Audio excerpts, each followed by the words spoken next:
Last night I rewatched the movie Kung Fu Hustle, and if you don't know what Kung Fu Hustle is, it's a movie by Stephen Chow. He's a Chinese filmmaker who makes these crazy balls to the walls action comedies.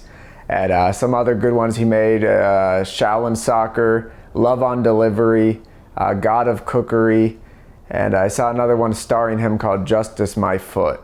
And they're all these crazy capers with so much action and excitement and comedy stuffed into every crevice. It's almost overwhelming. And Kung Fu Hustle might be his shining example of that secret sauce, of that recipe he has perfected. And it came out in 2004, and it's this movie that's just balls to the walls. I think I've already said that. There's a lot of balls on the walls, apparently. But it's a start to finish thrill ride of just stupidity and goofiness and corniness and crazy special effects shots. And if nothing else, when I watch the movie, I'm like, wow, what a fucking fun movie. Like, what a movie that knows how to have fun and doesn't hold itself back from having fun every chance it gets. And it's such an admirable, beautiful thing to see. And there's a funny element to it where there's so many effect shots. It came out in 2004, and it's like every other shot is an effect shot, which is so ambitious for the time. And yes, I'm sure it's a quite big budget movie, but even then, it is so ambitious with what it tries to do with these effects. There's like warping of characters and, people's heads on different bodies and just the craziest things you've seen. And it all holds up so well. And I think what makes that work is the fact that it's not trying to convince you it's real. It's operating entirely on cartoon anime logic. It's this total like juxtaposition to what we're witnessing today, which is these Marvel movies, these DC movies that are hell-bent on, blending the CGI in. They're hell-bent on making everything seem all, what's the word, homogenous.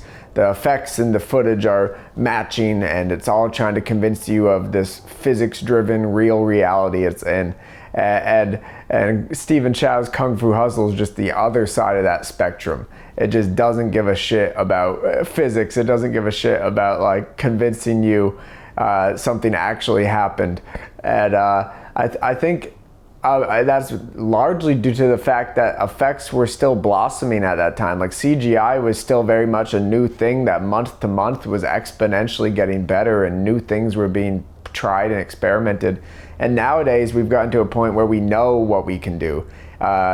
Studios know if they throw money at something, they could do anything. And when you could do anything, it's an abundance of riches, and you just wind up doing the bare minimum because it takes extra effort to do something in a day and age where you do something unique, rather, in a day and age where you could just do anything, And back then, when you were like, you had these movies that were like, can we do this with these effects? Let's give it a whirl. And as janky as it looks, it's so fun and inventive because it's pushing the boundaries. Any movie that in any way feels like it's pushing the boundaries gets so much bonus points in my book. And Stephen Chow was always pushing the boundaries of comedy and action driven by special effects.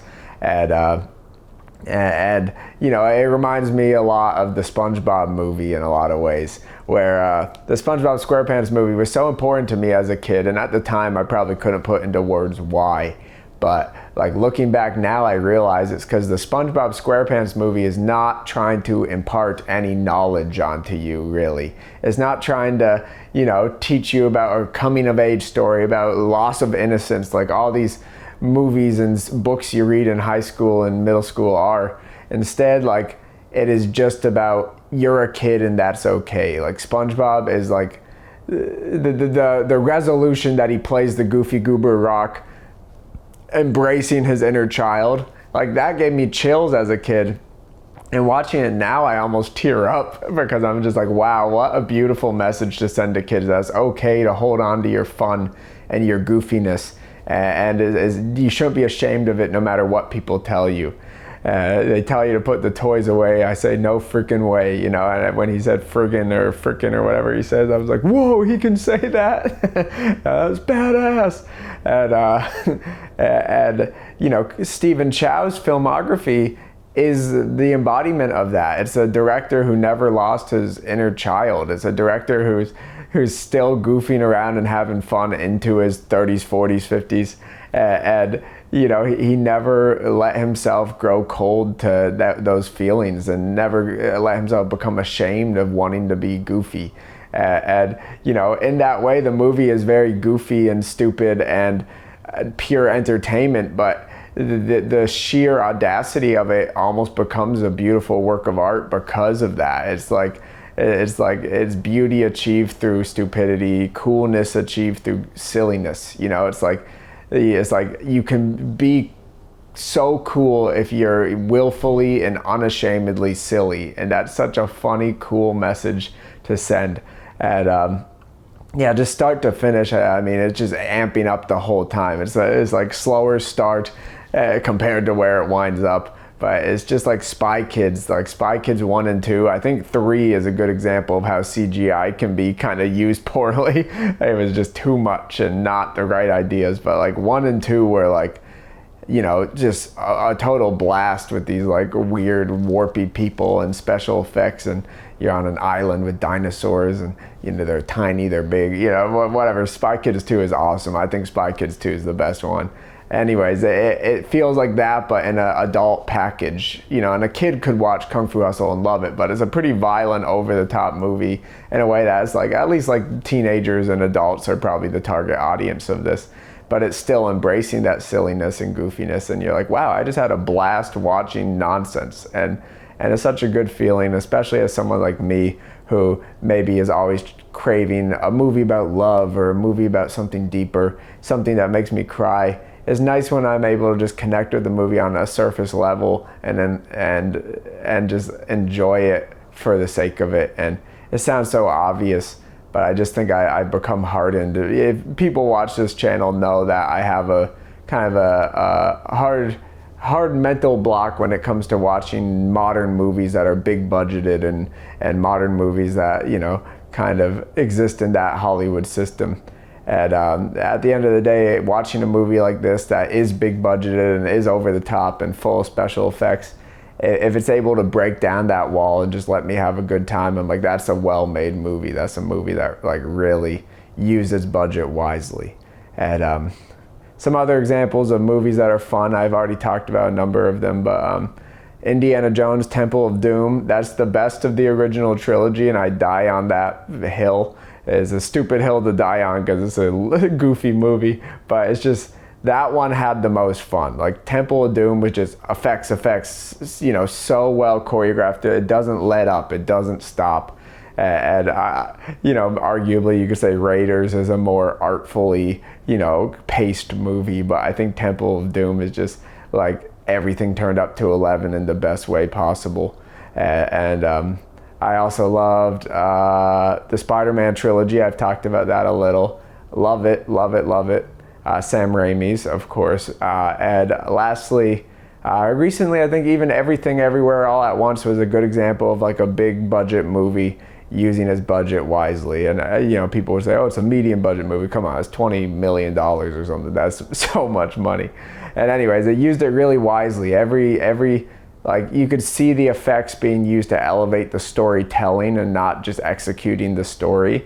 I think a lot of Marvel movies and stuff like that are using their effects mainly just to execute the story as it is on paper. And like, is a true mark of a great filmmaker when you see that the effects are being used to elevate the storytelling. They're being used very much as a tool.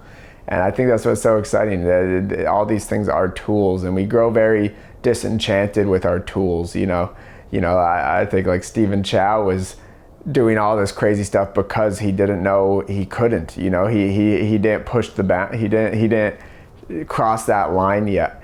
And you know, it's like when you first get Photoshop as a kid, it's so exciting to smear yourself or move yourself around. But then as you get older and you use it more, it's just like a practical tool to get jobs done. And I just think we grow very disenchanted with our tools almost way too quick. and it makes sense because their usefulness is revealed, and then we kind of stop experimenting and just accepting their purpose to us. But like that experimental phase when new tools come out is so valuable for artists and art forms to evolve and adapt and find out, you know, what new things can be done. And I think you saw that so much in the 90s and early 2000s with CGI, just like a willful craziness with experimentation.